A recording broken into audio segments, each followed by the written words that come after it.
এখানেও এসেছো? তো আসবো না, তোমার তো বাসে কোনো পাত্তাই নেই, স্টেজে ছাড়া তোমাকে আর কোথায় পাবো? কেন, কি হয়েছে আমাকে বলো। সকলে কেমন আছেন? আরে বউটাই আমার সুন্দরী মুখে তাহার মধুর হাড়ি,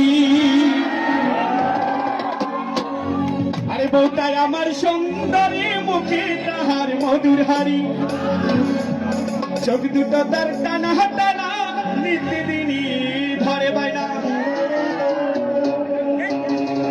খালি হাতে বাসায় আসলে বলতো কথা বলে না।